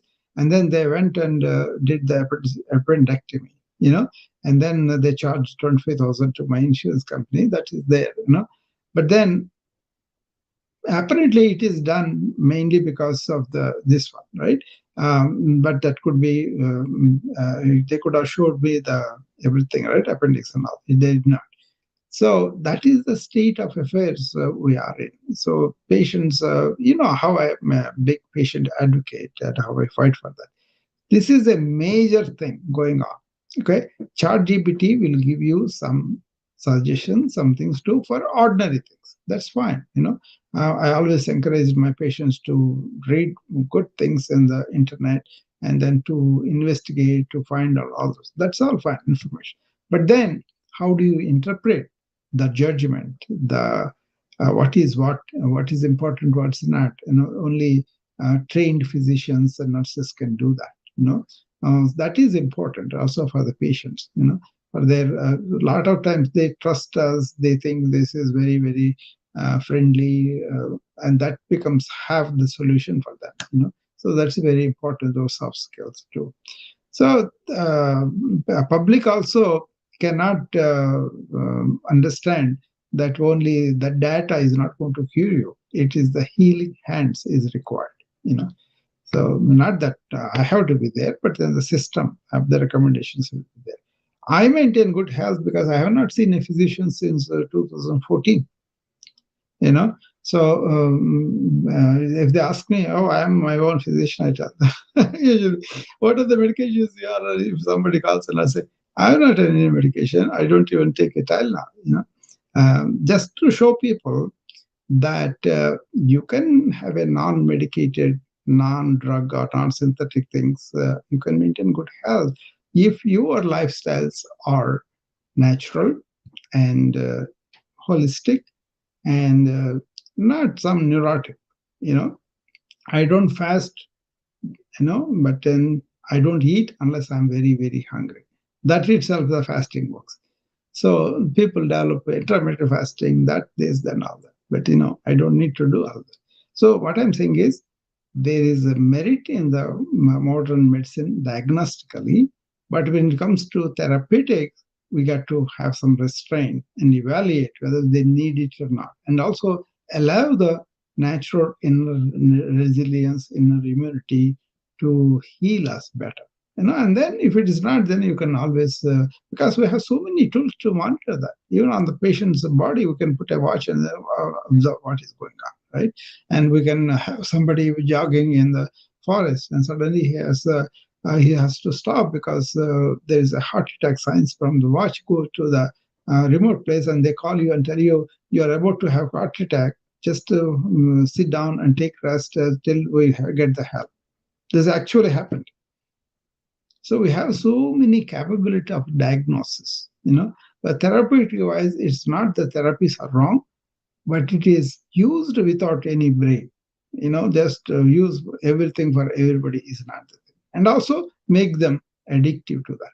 So that's where I kind of differ on that. So much more is going to come with technology-wise, which is going to improve the human life. But how much we know about our mind, how much we are looking at it and protecting ourselves. Anyway, that's all my personal beliefs. You don't have to believe that. Just express that because the situation has come. So if you are really seeing the suffering around you and you want to air out some of things, some are non-therapeutic, but more based on understanding, more based on your awareness, then more people will come to that slowly. Especially ChatGPT is going to make that, because all the things that we spent a lot of time to do, like for example, this afternoon, I made a video on 2 different matters, right? And then I kind of I made them very quick, within half an hour or one. So it left me 3 hours for myself. So I went and enjoyed a comedy show with my wife, and then we kind of saw the news. Then it is time for this room. I came here. So she saved me a lot of more time.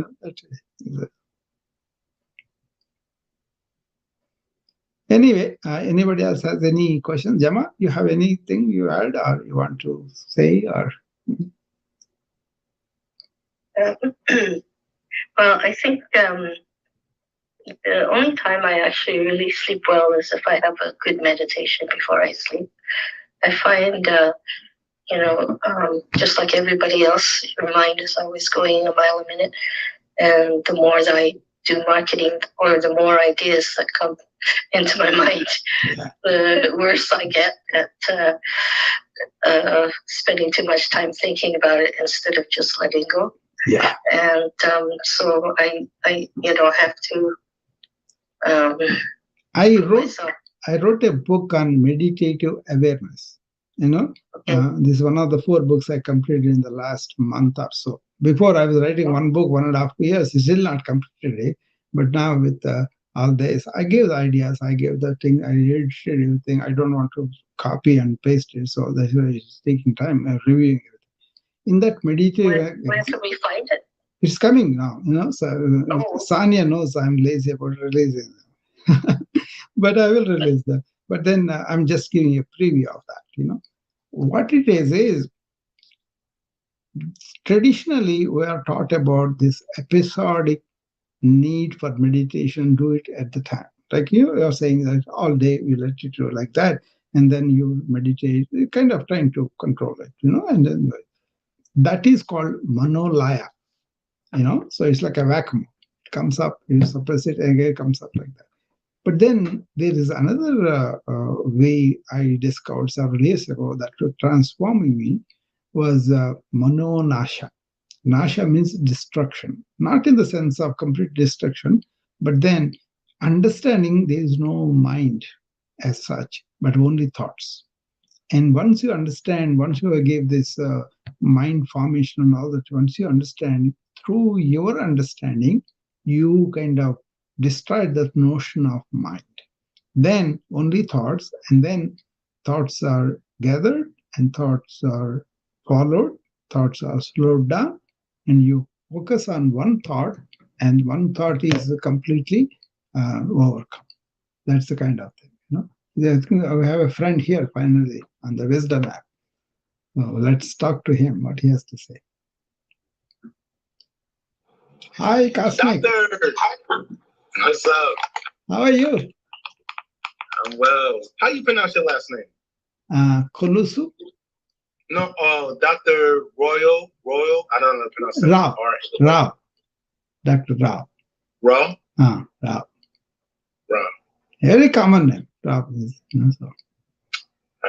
I don't want to mess it up. I know people. They all mess it up. Don't worry. That's okay. So, I would like to have a dialogue with you. You seem to talk about the mind, and I include the mind, the psyche, and there may be a dissociation, but you talk about self and sleep, and I would like to have a dialogue with you, if you don't mind. Sure. That's why we are here. Tell us. Okay. So, what is the I want to understand a little bit more of the perspective of self and sleep. Well, the self is not the ego or personality I'm talking about, but these are kind of things that we have developed, understood, and then really formed it. And then it's like we get an image that is false image we are thinking we are, right? Whereas the real self we are talking about, in Sanskrit, they have better descriptions of these terms. Sanskrit. Yeah. In Sanskrit, they call this Atman. That's like a innate conscious being, right? English terms. So that is basically awareness. Hey, doctor. Yeah. Do you have a Sanskrit book, dictionary? Yeah. One that you can recommend? There's plenty of them, but I have them. Translation and gets distorted. Yeah, Cosmic, what I will do is I will get it out of my library and then I will. What do you have a? Do you follow me, or do you have a place where I can send it to you? Yeah, I'm following you. So you can message me, or I'll message you first. Okay. The reason I'm interested in is because humans communicate with language and they understand words and concepts. But Sanskrit has specific words and concepts of certain things. Yeah, I know. Same the stuff that we have now. It's a little. Same word also has different meanings. So you have to understand in the context that that's why it was misinterpreted by so many people, and that is one of the injustices. Is that knowledge is supposed to be for everybody, not particular religion and all that, right? So it's the same politics. They want to dominate. They don't want to dominate, control it, use power. Yeah, I think we are living in an era where that kind of knowledge is available for us. You don't have to accept it, but in the pure form it is there, and you have to strive to understand it and then interpret it according to your own, but then not interpret according to the conditioning, but according to the perceptive ability. So, doctor, please help me as I try to articulate something. Yeah. So knowledge has been around, and we're continually accumulating knowledge, spiritual knowledge about God.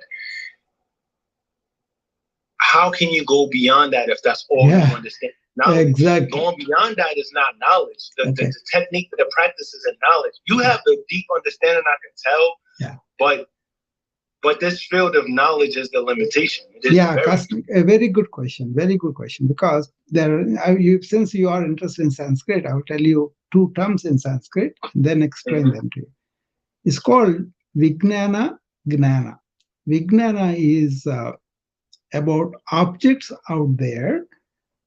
That is the scientific research, right? We want to study the weather, we want to study the material, and we want to study the body, we want to study the mind, which are also considered as objects, right? But inner being, inner subjective self, that is not really can be seen by the Vijnana, because you have to look at it subjectively. Different mode. Intuition. You can feel it. As a human being, you can feel that, right? Who you are. That knowledge is called Gnana. The Gnana is not available to a lot of people, mainly because they employ the wrong instruments of cognition or intellect. But intellect and senses always go out. Whereas intuition, that's why many women are intuitively aware of these things, right? Much better. And then young men are also growing into that. But then what I'm saying is, they intuitively feel something is wrong with the children, or something is going on. They intuitively feel, right? Like that, your sense of real self, not what you put with your thoughts and mind, not that, but your sense of intuitively, you feel that, and that is where these ancients explored and then exploded, really. What they did. I got it. Yeah, that's it. Once you are turning inward, then you will touch your own being. Yeah. I wrote just an article a couple of days ago on this self-knowing inward, and this house I built up here in Clubhouse is to explore that towards that self. Yoga is really being in that self, that real self, not the self of what we think. In Buddhism, for example, they said there was shunyata, like emptiness.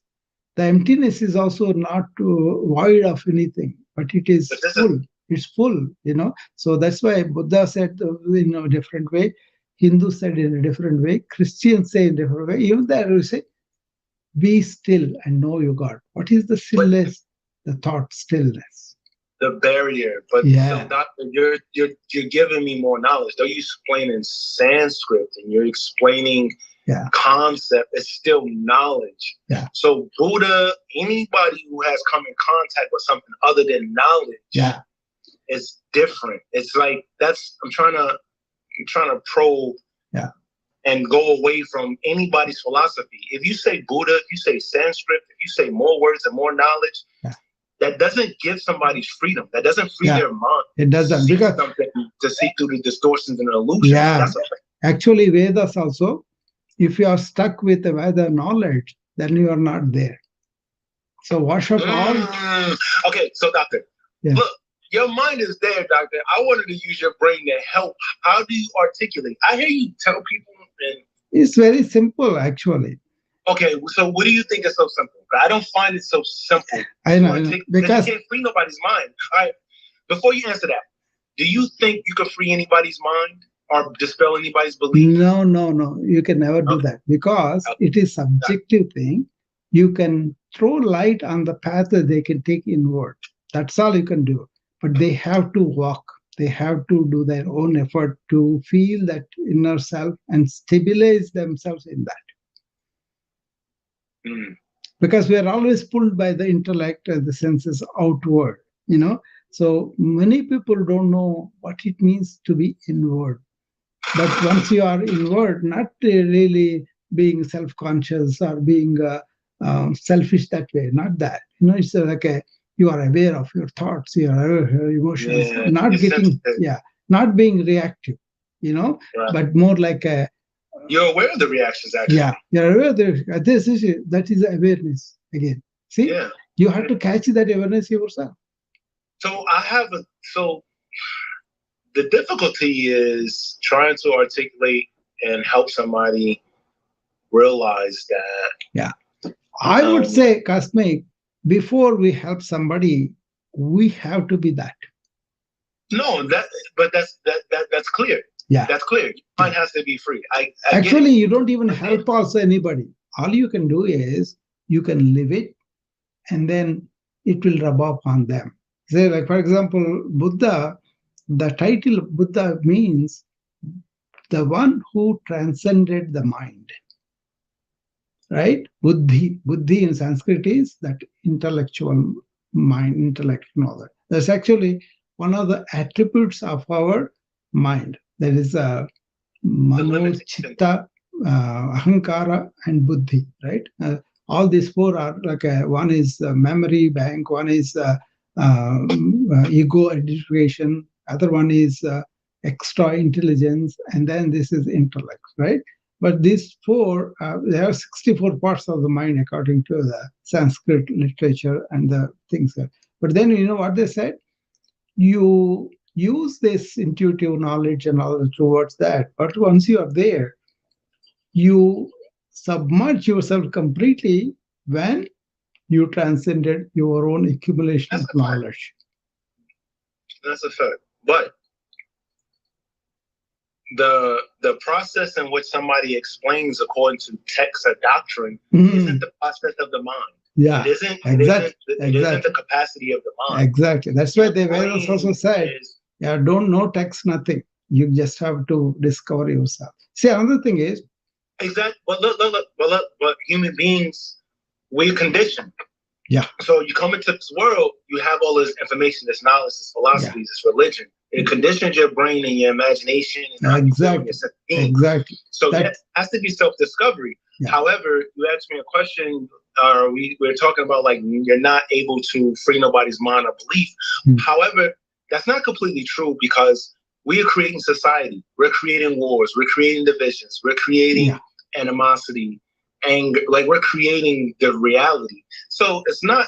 You're right. You have to live it, but it's not so much to say that I'm talking about that. Mind come in contact that you don't at the level the world and try to help the world in a certain way. Yeah, love is love, no matter what you do. At a level where you transcend all this knowledge and go is all subjective.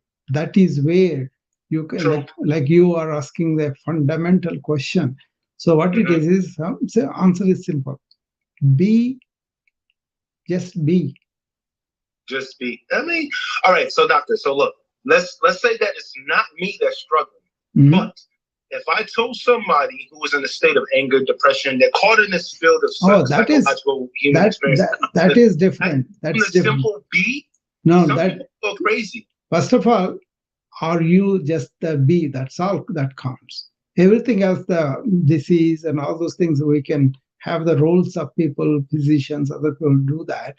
But then when you really dig deep into yourself and find the real self, that is where you cannot lead him. He has to find by yourself. By himself. No, it's where all the magic happens. It's what is. That's reality. Yeah. I get that. That's it. However, that's it. That is the reality. That is the reality. That's the correct words, Cosmic. That's reality. That's it. But everything reality. Around is kind of a network of thought. Right. See? Could you please repeat that? So canceled.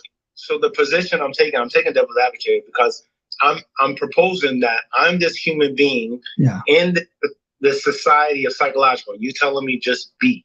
I got money problems. Yeah. I got life problems. I got relationship problems. I want to be black. I don't want to be white. I don't want to hate. Like you got all these problems. Oh, I need to be gay. Okay. You got all of these Cosmic, let me explain to you. What it is the perspective of the ancient is you are not just the body or the mind. Or the mind or the senses. Yeah. I get that. No, wait. Then you are that awareness which manifests the body and mind. So whatever things that you have, economic, psychological, all this, they are problems of the body-mind complex, not that energy, that ever-renewing thing that is your being. Let me reform my question. Yeah. My question is how to help others from a practical sense that are caught up in, like, how would you help somebody who is in the KKK? Yeah. How would you help somebody who is suffering psychologically? I know you're not a psychiatrist, you're a doctor, but I'm just saying. No, that's a legitimate question. This beautiful power of this mind, how do you help practically? See, what it is Hitler and Mother Teresa, they both have the being, whereas Mother Teresa established herself in that being, whereas Hitler was not. Hitler was crazy. He was on drugs. So it's all in modern life also we see that. But the right question is not to help others. Am I in that state or not? You're gonna have to explain that to me. Can we talk about that? Not to help others? It's not trying to help others. Help the way it is allowing them to help themselves. Yeah, you don't project. You don't project. That's what I'm saying. Yeah. That's what I'm saying. Yeah, I agree. But doctor, you must help. You must do something.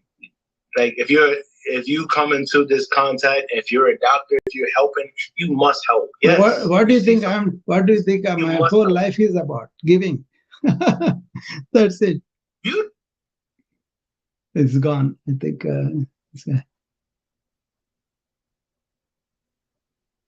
okay, coming back. Okay.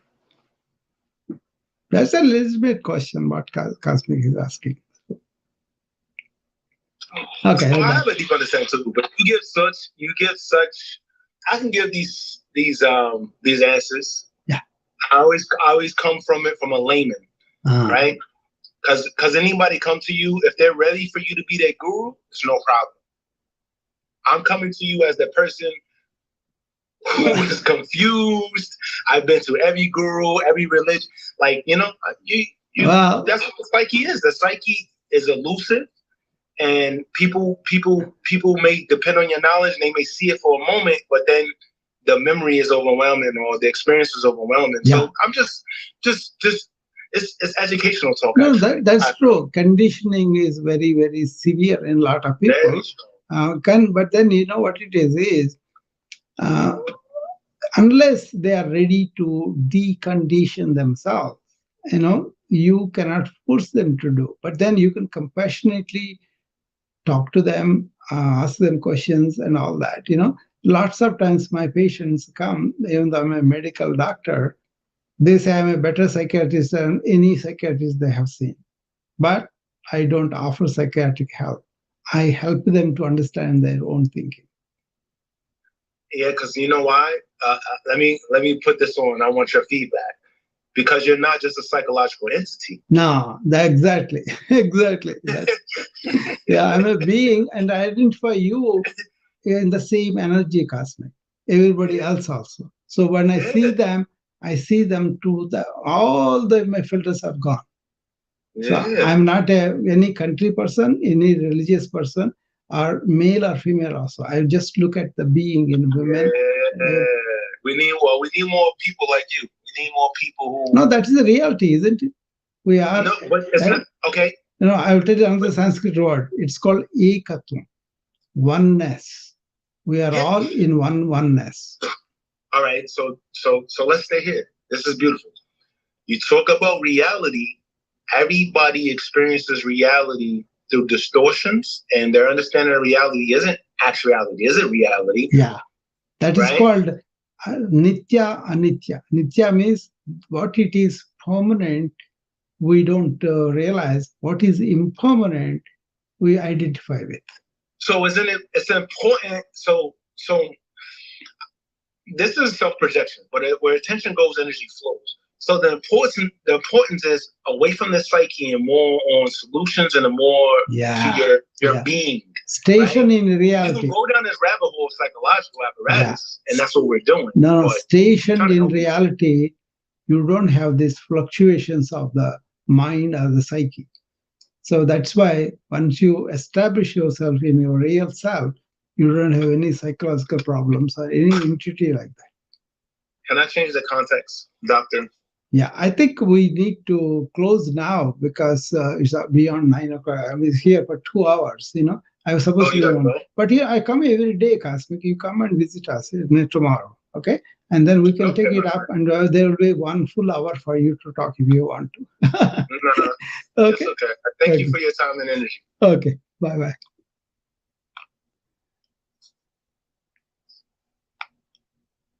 Okay. So I'm going to close now, Sanya. I will see you tomorrow again. Hi, Ivy. Nice to see you again. Yeah. Gemma, see you tomorrow. Okay.